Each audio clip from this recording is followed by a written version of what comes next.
नमस्कार। आपका खर्चा आपकी चर्चा, हफ्ता दर हफ्ता न्यूज़ लॉन्ड्री के साप्ताहिक हिंदी पॉडकास्ट एनएल चर्चा में आप सभी का फिर से स्वागत है।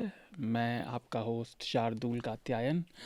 अतुल अभी भी फील्ड में है तो आपको मुझे ही झेलना पड़ेगा।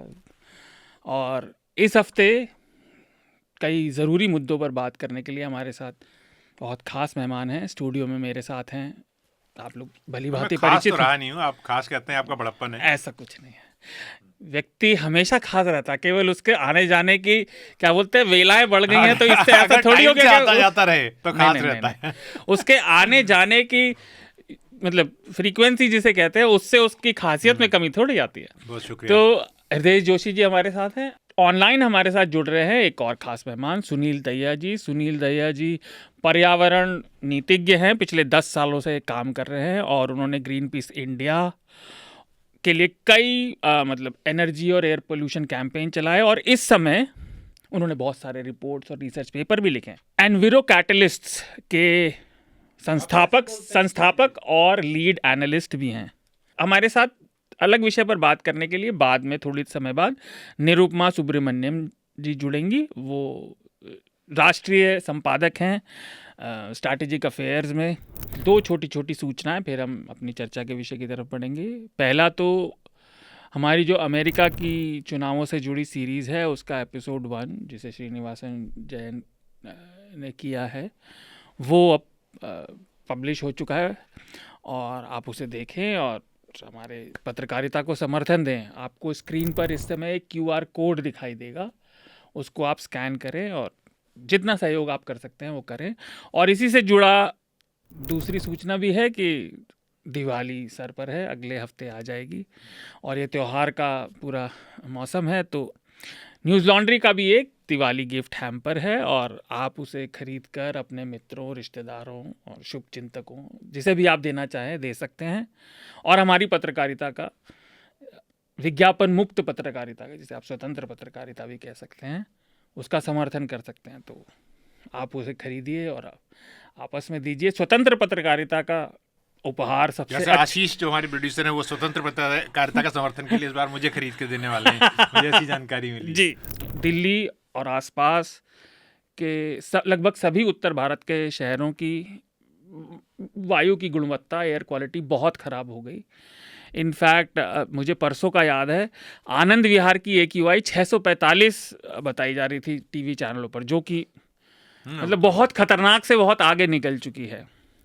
और कई चेस्ट स्पेशलिस्ट ने पब्लिक फोरम्स में कहा, उसमें आर्टिकल्स भी आए कि उनके मरीजों की संख्या में अधिकतर करीब 5 से 7 10 साल पहले तक अधिकतर स्मोकर हुआ करते थे, खासतौर से जिनके फेफड़ों में कमी आती थी। अब ये अनुपात बराबर हो गया, लोग चाहे स्मोक करें या ना करें, ये 50-50 डिवाइड है। यानी वायु प्रदूषण ने वस्तुतः हम सभी को स्मोकर बना दिया है। वायु प्रदूषण के मुद्दे पर वोट नहीं डाले जाते हैं, भारत में ही नहीं, जी। ज्यादातर साउथ ईस्ट एशियन कंट्रीज का और even for that matter global south का यही मुद्दा है कि वहां पर और मुद्दे इससे कहीं ज्यादा बड़े हैं जहां पर लोगों की जीविका का सवाल आ जाता है, लोगों के खाना मिल पाना उनको, उसका सवाल आ जाता है, उनकी एजुकेशन का सवाल आ जाता है। उन मुद्दों के सामने वायु प्रदूषण का मुद्दा आज भी बराबरी से खड़ा नहीं हो पाया है। लोग उसके बारे में उतना सीरियसली बात नहीं करते हैं, जबकि जो आपने बताया, जो डेथ का नंबर है 20 लाख से ज्यादा, अगर 21 जी। लाख के करीब वायु प्रदूषण से मौत हो रही है, तो ये काफी गंभीर समस्या है। लेकिन ये मौत जिस तरीके से होती है वो वैसे नहीं होती जैसे कोविड के समय में हमने देखा कि आपने कोई कुछ सांस लिया और 2 से 3 हफ्ते के अंदर आपकी जान चली डायरेक्ट गई। ये कोरिलेशन धीरे नहीं धीरे होता। आपके शरीर के अंदर आपको डायरेक्ट कोरिलेशन लोग नहीं बना पाते हैं। डॉक्टर्स ने बनाया है, साइंटिस्ट ने बनाया है, लेकिन लोग नहीं बना पाते हैं। तो जो क्वालिटी ऑफ लाइफ है बहुत ज्यादा खराब हो जाता है और उस क्वालिटी ऑफ लाइफ खराब होने की वजह से अगर आप एक स्वस्थ इंसान थे हैं, तो आप जिस तरीके से इकोनॉमी में कंट्रीब्यूट करते, इकोनॉमिक डेवलपमेंट में जी कंट्रीब्यूट करते, अपना काम करके, मैन्युफैक्चरिंग में आगे बढ़ा के, विचारों से नीतियां बना करके, वो आप नहीं कर पाओगे। तो इससे हो क्या रहा है कि जो जैसा एक जनरली बहुत बड़े सेक्शन के द्वारा माना जाता है कि वायु प्रदूषण को कम करना इकोनॉमिक डेवलपमेंट को कम कर देगा, उसके बिल्कुल विपरीत है सच्चाई। सरकार की अपनी एजेंसी ने जब लैंसेट और सोगा की रिपोर्ट्स आई, जी उसके बाद अपनी एजेंसी ने भी एक जांच करवाई थी। आईसीएमआर की रिपोर्ट थी, सरकार ने उसे रिलीज भी किया उस रिपोर्ट को। रिलीज किया था उस रिपोर्ट को ना, उस रिपोर्ट को आईसीएमआर की रिलीज भी किया गया था सरकार की ओर से। और उसके बाद उसमें ये निकल के आया, जो रिपोर्ट उससे पहले आई हुई थी, विदेशी संस्थानों की रिपोर्ट है, उससे ज्यादा उस रिपोर्ट ने कहा कि खतरा है। लेकिन सरकार के लिए वो एक एम्बैरेसमेंट हो गया। सरकार ने बाद में उसको मना करना शुरू किया और प्रेस कॉन्फ्रेंसेस में सरकार ने कहा कि ये बाहर की एजेंसियां जो रिपोर्ट जारी करती हैं आंकड़े, ये दुरुस्त आंकड़े नहीं है। चलो उसको हम मान लेते हैं कि भारत के पीछे सब पड़े हुए हैं और वो डेटा एग्जेजरेटेड है, फर्ज नहीं है तो एग्जेजरेटेड है, ऐसा मान भी लेते हैं। लेकिन जो रिसर्च रिपोर्ट है वो इंडिया के में अगर बाहर में लागू होती हैं तो इंडिया में भी लागू होती हैं। वो ये कहती हैं, जो तमाम आप दोनों ने अभी तक बताया, आपने और सुनील ने बताया कि तमाम बीमारियां होती हैं, स्ट्रोक्स हो रहे हैं, बच्चा माँ की कोख में है तो भी उसको पोल्यूशन का असर हो रहा है। लेकिन इसके अलावा कॉग्निटिव जो एबिलिटी है, यानी संज्ञानात्मक जो ताकत है, क्षमता है, यानी सोचने समझने की जो क्षमता है, वो भी प्रभावित हो रही है बच्चों की पोल्यूशन की वजह से। ये रिसर्च बता रही है, और इंडिया के कॉन्टेक्स्ट में नहीं कि बाहर की है। आपने जो एक बात कही ना कि पूरी दुनिया की समस्या है, पूरी दुनिया में बहुत सारे देश ऐसे हैं, और सुनील ने तो बाहर वक्त भी गुजारा है काफ़ी, वहाँ एयर क्वालिटी स्टैंडर्ड्स को लेकर बड़े सख्त नियम हैं जी।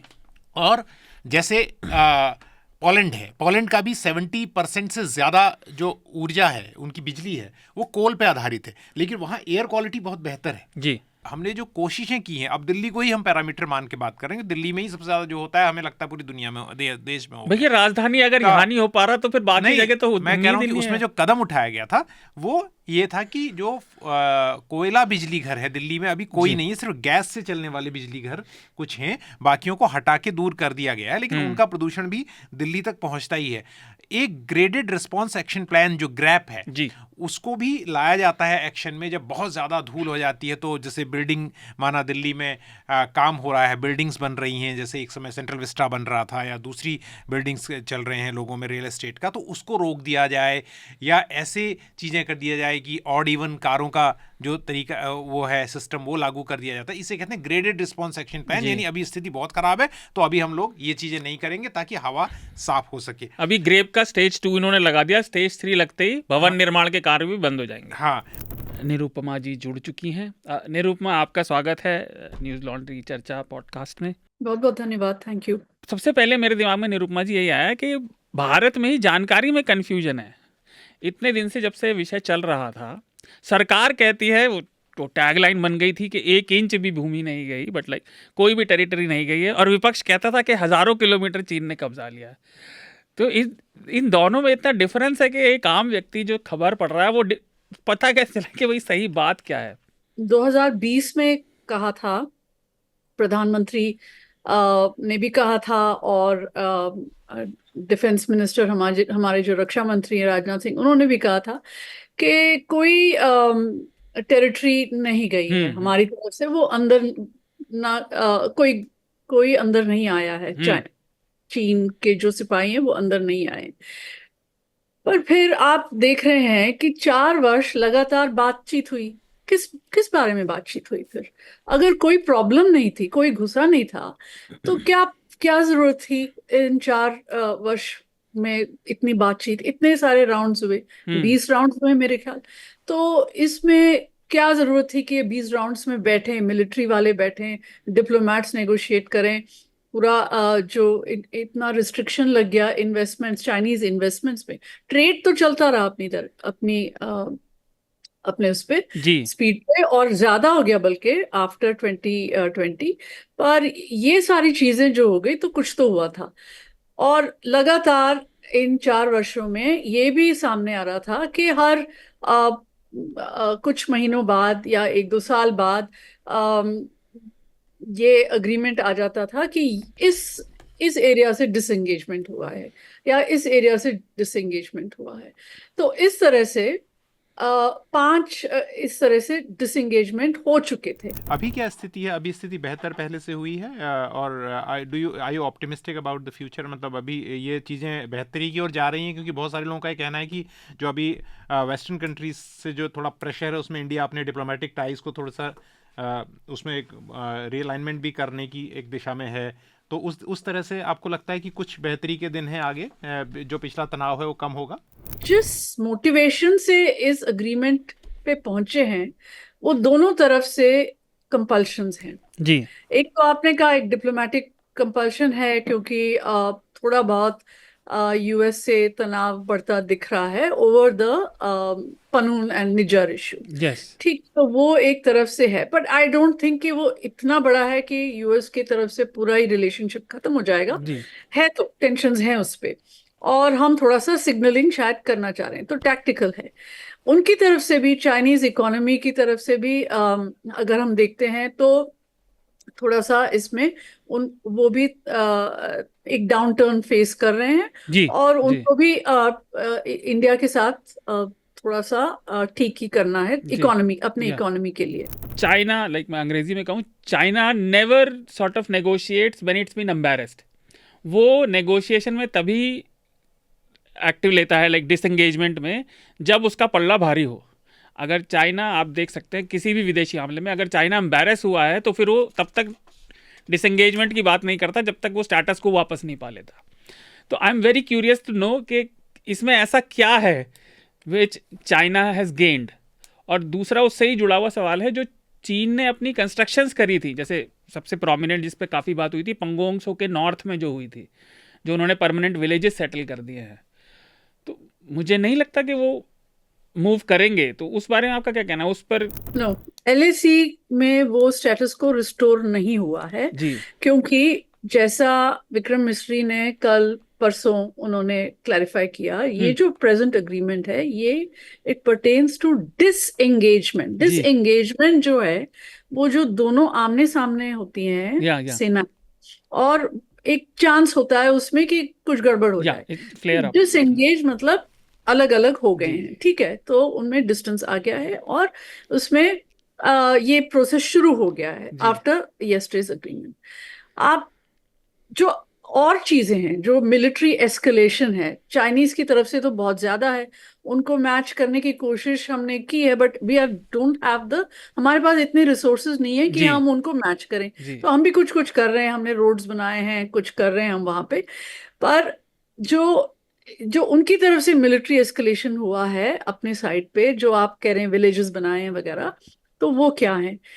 तीसरा सवाल, तीसरा जो एस्पेक्ट ये है कि दिस डज नॉट, ये जो अग्रीमेंट है ये पर्टेन नहीं करता जो पेंगोंग त्सो, हॉट स्प्रिंग, गलवान और बाकी एरियाज में जो हमने अग्री किया था कि बफर जोन्स बनाएंगे। जो बफर जोन्स जो बनी हैं वो तो हमारे ही, जो हम टेरिटरी जो क्लेम करते थे उन्हीं जोन्स पे बनी है बफर जोन्स।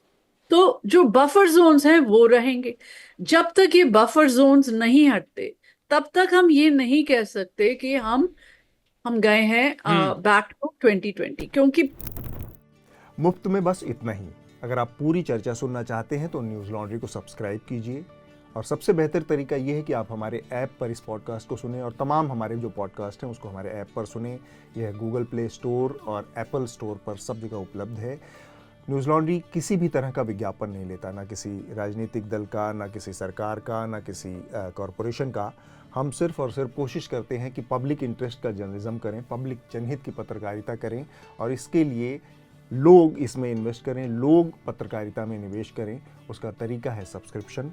तो सब्सक्रिप्शन के हमारे टैग पर जाइए, वहाँ पर अपनी मनचाही रकम पे कीजिए और न्यूज़ लॉन्ड्री का सब्सक्रिप्शन लीजिए, और गर्व से कहिए, मेरे खर्च पर आज़ाद हैं खबरें।